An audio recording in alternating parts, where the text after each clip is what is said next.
বিশ্বকাপে যারা চান বড় টিভিতে খেলা দেখতে 65 কিংবা 55 আজকে তাদের জন্য ভাই এগুলোর তো অনেক দাম, কমাই দিবেন ভাই। মানুষের ধারণা যে জেবিকো ব্র্যান্ডের যেহেতু 4 বছরের গ্যারান্টি আছে, তারপর হচ্ছে 4K QLED আছে, নিশ্চয়ই এগুলির অনেক দাম। হ্যাঁ। আর দাম শুনলে আপনার মাথা নষ্ট হয়ে না যাবে। পরিচিত ব্র্যান্ডে অনেক যদি কম। যাই তাহলে তো লক্ষ টাকার দরকার পড়ে, সেক্ষেত্রে কত টাকা পড়তে পারে বলেন তো? আচ্ছা, দামটার আগে আমি একটু ফিচারটা বলি। ফিচার বলে নেই। হ্যাঁ আচ্ছা, এটা 4 বছরের গ্যারান্টি, আচ্ছা। 10 বছর ওয়ারেন্টি, আজীবন ডিশ ফ্রি, এবং এটা সবচেয়ে ইম্পর্টেন্ট যে জিনিসটা হচ্ছে এটা গুগল টিভি, QLED TV এবং 2026 সালের মডেল।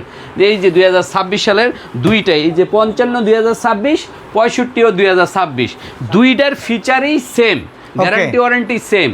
এইটার 55 যদি নেন তাহলে দাম পড়বে 52,000 টাকা, আর 65 যদি নেন তাহলে দাম পড়বে 62,000 টাকা। আর বড় টিভি যদি নেন ভুলেও কেউ QLED ছাড়া নেবেন না, কারণ QLED ডিসপ্লের চাইতে সেরা ডিসপ্লে বর্তমানে কিন্তু নাই।